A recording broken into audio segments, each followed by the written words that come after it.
One goat, smaller and weaker than the rest, lagged behind the herd.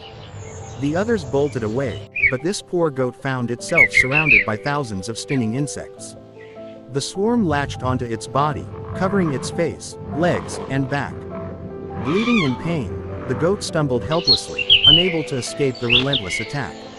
Nearby farmers heard the goat's cries and rushed to the scene. Alarmed at the sight of the swarm, they quickly called the local animal rescue team. Within minutes, the rescue truck sped down the dirt path, sirens blaring softly to warn anyone nearby. The rescuers knew time was critical. The goat could collapse from exhaustion or venom if they delayed. As they arrived, the rescue team donned protective bee suits, face shields, and gloves. Moving cautiously, they carried smoke canisters toward the hive.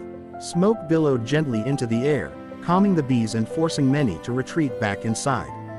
Meanwhile, two rescuers moved in with blankets soaked in a special solution to deter insects. With quick but careful movements, they draped the blanket over the struggling goat, shielding it from further stings. The goat was trembling, its fur dotted with angry red welts. Gently, the rescuers lifted it into a secure carrier and rushed it back to the truck. Another team member stayed behind to ensure the rest of the herd was safe and the hive undisturbed.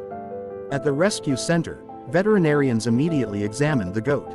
They cleaned its wounds, applied soothing medicine to the stings, and gave it fluids to restore its strength. Hours later, the goat finally rested peacefully, its breathing steady once again. The once terrified animal now nuzzled gratefully against the hands of its caretakers. The rescue team's quick response had saved the goat's life. The farmers, filled with relief, thanked them for their bravery and skill. The story spread through the village, reminding everyone how important it was to respect wildlife, and how acts of courage and compassion could turn a moment of danger into one of hope. Inside the center, the veterinary team worked tirelessly. The goat had suffered dozens of stings along its ears, legs, and even around its eyes. Some of the stingers were still embedded in its skin. With gentle hands, the vet carefully removed each one, using tweezers while murmuring softly to calm the frightened animal. The goat's eyes, once wide with fear, blinked slowly as though it finally sensed safety.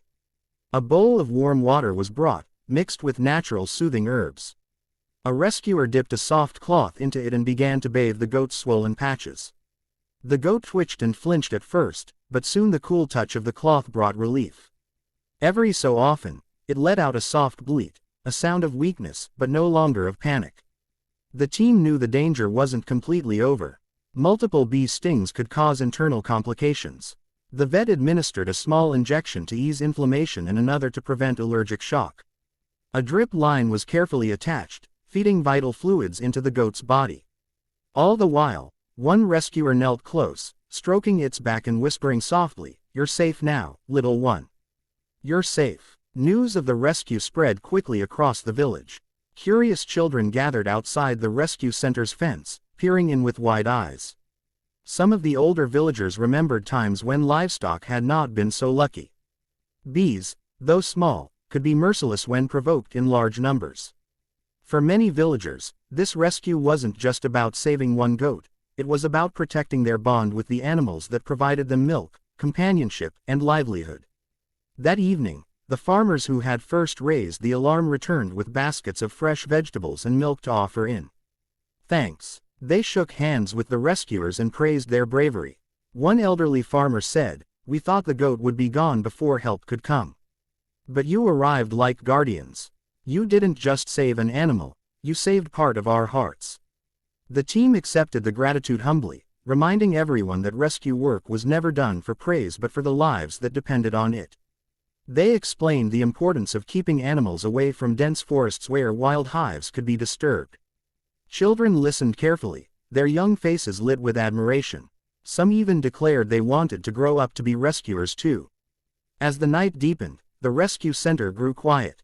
A soft lamp glowed inside the shelter, where the goat now lay on a clean blanket. Its breathing was steady, its body still weak but healing. Every few minutes, a rescuer checked its condition, ensuring the swelling was going down. The goat's small tail twitched, and for the first time since the ordeal, it tried to stand on shaky legs. Though it wobbled, the attempt was a sign of hope. The next morning, the goat was taken into a small grassy yard behind the center.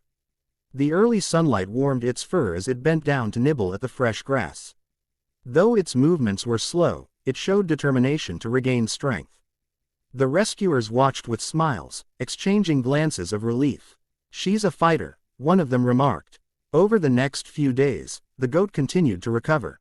Each morning, children brought wildflowers and placed them by the fence, saying it was their way of cheering for the little survivor. Farmers visited regularly, offering fresh hay and thanking the rescue team once again. The goat had unknowingly become a symbol of resilience for the entire village. On the 5th day, the rescue team decided it was time to reunite the goat with its herd. The farmers prepared a small gathering near the field where the animals grazed. Children ran ahead, eager to see the reunion. The rescuers carefully loaded the goat into their vehicle, making sure it was calm and comfortable. As they arrived at the field, the herd of goats was already there, bleating and grazing under the shade of a large tree. The rescued goat was gently lifted down and set onto the soft grass. For a moment, it stood still, as though uncertain. Then it raised its head and let out a clear bleat.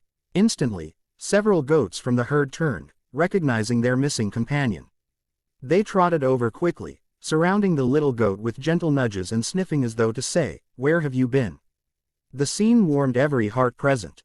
Even the rescuers, hardened by years of work, felt a lump in their throats. The goat, though still healing, lifted its tail and began to walk among the others, blending back into the group. Its steps were slow, but the sight of it rejoining its herd was enough to make the children clap and cheer. The elderly farmer wiped his eyes and whispered, "She has come home." The rescue team stayed for a while longer, advising the villagers on precautions. They explained how to spot wild hives and suggested keeping herds at a safe distance during foraging. The farmers listened attentively, nodding with gratitude.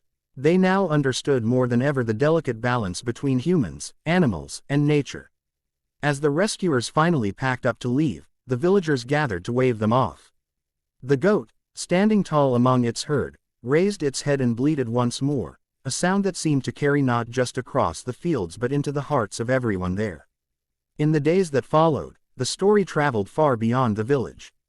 People in nearby towns spoke of the brave rescue team and the goat that had survived against impossible odds. Teachers told the story to children in classrooms, not only as an example of courage but also as a lesson in kindness.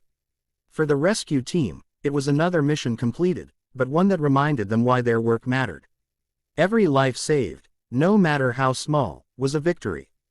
The memory of the little goat, trembling under a swarm of bees and then standing proudly again among its herd, would remain with them forever.